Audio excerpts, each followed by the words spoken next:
Hi students, welcome back to the video class of Business Research Method. In our previous class, we discussed the introduction of measurement and scaling. So, this video is the continuation of measurement and scaling. In this video, we are going to discuss the essentials or criteria for good measurement, appropriateness of scales, approaches related with the construction of scales and scaling techniques. So, we can discuss each of them in detail. Okay. So, take the first topic, that is essentials of the measurement or criteria for good measurement. A sound measurement scale must meet some requirement. They are test of validity, test of reliability, test of practicability. Now, what is test of validity? It is the most important criteria. It indicates the degree to which an instrument measures. So, validity is the ability of a measure to measure what is supposed to measure. There are three types of validity. They are content validity, criterion related validity and construct validity. So, what is content validity? It is the extent to which a measuring instrument provides adequate coverage of the topics under study. If the instrument contains a representatives of the population, the content validity is good. The content validity can also be judged by a panel of persons. This panel will judge how well the measuring instrument meets the standards. So, this is content validity. Now, the next one is criterion related validity. It relates to the ability of the researcher to predict some outcome or estimates the existence of the current situation. The concerned criteria should possess the qualities like relevance, free from bias, reliability and availability. Now, the next one is construct validity. It is the degree to which a test measures what it claims to be measuring. It is determined by various statisticals. So, these are all about test of validity. Now, the next criteria is a test of reliability. It is the other important criteria for sound measurement. If the measuring instrument gives consistent results, we can say that it is reliable. It may be noted that the reliable instrument need not be a valid instrument, but a valid instrument may be reliable. Reliability of measurement depends upon two aspects, namely stability and equivalence. The stability aspect is concerned with securing consistent results with a repeated measurement of the same person and with the same instrument. The equivalent aspect considered how much error may get introduced by different investigators or different samples of items being studied. So, these are all about a test of reliability. Now, the last criteria for good measurement is test of practicability. The practicability of measuring instrument depends upon its convenience, economy and interpretability features. The measuring instrument should be easy to administer. For this purpose, the researcher or investigator should give proper attention to the layout of the measuring instrument. It indicates that the measuring instrument is a convenient one. The measuring instrument must be interpretable. Now, the next main topic for today's discussion is appropriateness of scales or quality of a good scale. A scale must be precise, unambiguous and it is free from error. It must be reliable, it must be valid and practical. So, these are the important quality which must be possessed by a scale, or these are the appropriateness of scales. Once again, precise, unambiguous, free from errors, reliable, valid and practical. Now, moving to the next topic, that is approaches related with the construction of scales. There are mainly 5 approaches related with the construction of scales. They are arbitrary approach, consensus approach, item analysis approach, cumulative scales, factor scales. Okay, first we can discuss what is arbitrary approach. In this case, the researcher develops a scale on ad hoc basis. He collects a number of statements which he believes that they are unmistakable and suitable to a given topic. He chooses some of them and forms a scale. This approach can be adopted to develop any type of scale. So the main advantage of this method is that they can be developed easily and it is less expensive. At the same time, it has certain limitations. So the main limitations are lack of reliability. The reliability depends upon the respondent's subjective logic. Then the next one is the scale is constructed on the basis of an assumption that the statements selected are representing the entire universe. It may not be correct in all cases. So these are all about arbitrary approach. Now the next approach is consensus approach. Under this method, the statements are selected by a panel of judges by considering the following factors. The factors are whether they come under the topic of the study, whether they are meaningful and clear, the level of the attitude that the scale represents. So all these factors must be considered by a panel of judges in the case of consensus approach. After developing the scale, the respondents are asked to check the statements within which they agree. Differential scale developed by L.L. Thurston are coming under this category. This method is widely used for developing differential scale which are utilized for measuring attitudes towards various issues like war, religion, etc. So these are all about consensus approach. Now the next approach is item analysis approach. So what is item analysis approach? As per this approach, the actual responses are analyzed on the basis of statements for determining their accessibility. So under this, a number of individual items are developed into a test which is given to a group of respondents. After administering the test or after conducting the test, the total scores are calculated for everyone. Individual items are then analyzed to determine which item discriminate between persons or objects with a high total score and those with a low scores. Summated scales or Likert scales are developed by utilizing this approach. So these are all about item analysis approach. Now the next approach is cumulative scale approach. This scale contains a series of statements to which the respondents express his agreement or disagreement. The special feature of this type of scale is that they are cumulative in nature. The statements are related with one another. Louis Gutmann's scaleogram analysis is come under this category. This approach is complex one, so it is not widely used for study. So these are all about cumulative scale approach. Now next is factor approach or factor analysis approach.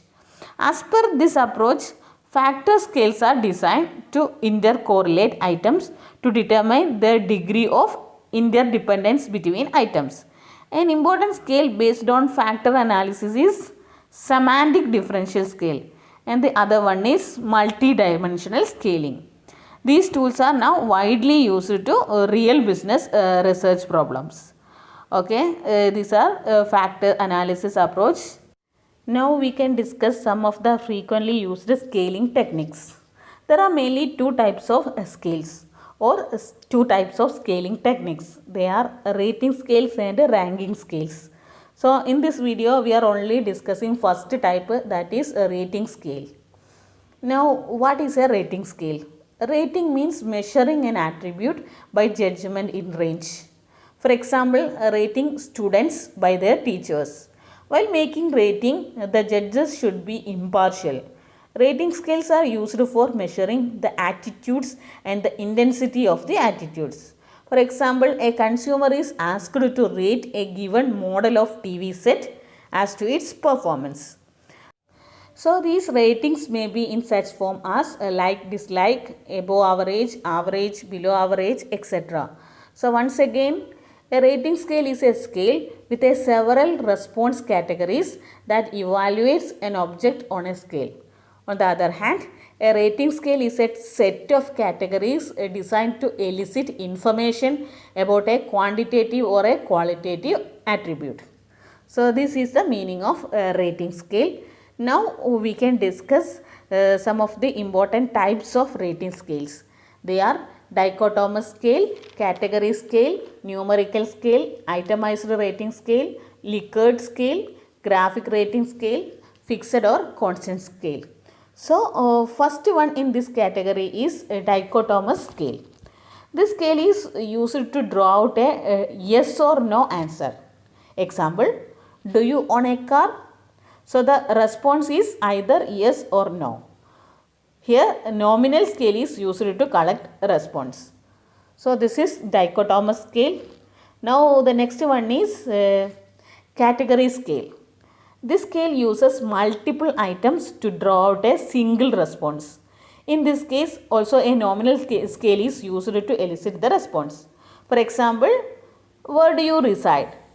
For getting this answer from the question, a researcher provides 4 options: Kozhikode, Malappuram, Palakkad, Kannur. Out of these 4 options, respondents are asked to pick up the correct one. So these are all about category scale. Now the next one is semantic differential scale. This scale is used to assess respondents' attitude towards a particular brand, advertisement, object or individual. It is usually a 7-point scale with bipolar attributes. So once again, a semantic differential scale is a type of rating scale which is designed to measure the connotative meaning of objects, events and concepts. Now look this is the representation of semantic differential scale. It consists of a set of bipolar rating scales, usually 7-point, by which groups of subjects are asked to rate one or more concepts relevant to the selected research problem. So this is the example of semantic differential scale. Now we are going to discuss what are the steps involved in semantic differential scale. So the first step is identifying the attributes on which the organizations are to be judged by respondents. So in this stage, the researcher must identify those attributes on which the organization are to be judged by respondents. Then the next step is decide the number of descriptive phrases and define them. In this case, researcher must find out how many number of descriptive phrases are used and he must define them. Then the next one is design a questionnaire containing semantic differential scale. This is the another step. In this, researcher must design a questionnaire which contain a semantic differential scale. Now the next step is give the questionnaire to the respondents and seek their judgment. In this stage, researcher distribute all the questionnaire to the respondent and seeks their judgment. Then after that, sum the judgment score of each attribute across respondents and find average. In this step, researcher find the average of the respondents. Plot the average score of each attributes on a schematic differential scale. This is the last step. So these are all about steps involved in semantic differential scale. Now the next one is numerical scale. It is similar to semantic differential scale. The difference is that numbers on a 5-point or 7-point scales are provided with the bipolar adjectives on both ends. This is also an interval scale. Now the next one is itemized rating scale. It is a scale that offers several categories of response, out of which a respondent picks the one most relevant for answering the question. In other words, it is a scale that uses words instead of numbers for respondents to identify their rating. So this is the example of itemized rating scale. This scale provides the flexibility to use as many points in the scale as considered necessary. Now the next one is a Likert scale. This scale was developed by Rensis Likert. It is also known as summated instrument scale. This scale consists of number of statements which express either positive or negative attitude towards the object of interest. Likert scale is used to measure the intensity with which an attitude is expressed. In this scale, the respondent is asked to agree or disagree with each statement. Each response is given a numerical score which reflects its degree of attitude. So look this example. Here respondents give 1 as numerical value to the attribute strongly agree. 2 is allocated to disagree, 3, 4 neither agree nor disagree, 4 is allocated to agree and 5 is allocated to strongly agree. Okay, these are all about Likert scale. Now we can discuss the steps in construction of a Likert scale. There are mainly 5 steps. They are collection of statements, wording, pilot study, scrutiny and editing, final selection. Okay, now we can discuss each step in detail. So the first one is collection of statements. Here the researcher should collect a large number of statements which are relevant to the attitude being studied. This is the first step. Now the second step is wording. Greater care should be taken while forming sentences in the statement. Complex sentences, ambiguous sentences, etc. must be avoided. It is better to use phrases relating to emotions, feelings, fear, hope and wishes. Now the third step is pilot study, conducting pilot study.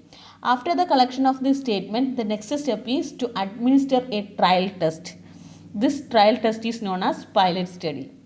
Items to be included in the final scale should be done on the basis of pilot study. Now the fourth step is scrutiny and editing. The pilot study conducted for this purpose are to be scrutinized and edited to check the suitability and appropriateness of the statement. The statement which give responses like do not now, uncertain, etc. are to be corrected or changed. The statement which are ambiguous or faulty must be discarded. So all this scrutiny and editing must be done after pilot study. Pilot study will give a clear picture regarding what sentences or what aspects should be avoided. So scrutiny and editing is the fourth stage or fourth step. Then a last step is final selection. At the time of final selection of the statement, it must be ensured that the statement represents the whole universe. So these are all about steps in construction of Likert scale. Once again, there are 5 steps. They are collection of statements, wording, pilot study, scrutiny and editing and final selection. Okay, now look this is the example of Likert scale. Here each question there is 5 option. Respondents are asked to pick the correct option. Here as D indicates strongly disagree, D indicate disagree and neutral, A agree and SA means strongly agree. Okay, now we can discuss what are the advantages and disadvantages of Likert scale. First we can discuss advantages of Likert scale. It is relatively easy to construct. It is the first advantage. When compared to another scale, Likert scale is very easy to construct. Then it is considered to be more reliable and less time consuming. These are the advantages. Now disadvantages of Likert scales are, one of the major limitation is that the scale simply examine whether respondents are more or less favorable towards the subject under study, but it cannot reveal how much more or less they are. This is the first disadvantage. Then next one is there is no basis for belief that the 5 positions indicated on the scale are equally spaced. So these are all about advantages and disadvantages of Likert scale. Now the next one is graphic rating scale. It is a common and simple form to use. A graphical scale helps the respondents to mark on the scale their answers to a particular question by placing a mark on the appropriate point on the line. So once again, graphic rating scale is a kind of scale that graphically illustrate the responses that can be provided rather than specifying any discrete response category. Now the next one is fixed or constant sum scale. Here the respondents are asked to distribute a given number of points across various items. For example, the respondents are asked to indicate importance to the 5 aspects by allocating points for selecting toilet soap. So here 5 options are there: color, smell, size, shape, quality of form. So the respondents are asked to distribute points on each options. This is the format of fixed or constant scale. Once again, in fixed or constant sum scale, the respondents are asked to distribute a given number of points across various items. Okay, and now we can discuss some questions which is related with this area. They are explain the criteria for good measurement, explain the appropriateness of scale, explain the frequently used rating scale, what are the steps in construction of a Likert scale, what are the merits and demerits of Likert scale. So try to solve these questions. Okay students, now let me conclude today's session. Today we discussed some aspects related with the measurement and scaling. They are essentials or criteria for good measurement, appropriateness of scales, approaches related with the construction of scale, and frequently used scaling techniques. So hope you get an idea regarding what we discussed today. Now it is the time for winding up today's session. We can meet in our next class. Till then, bye. Take care.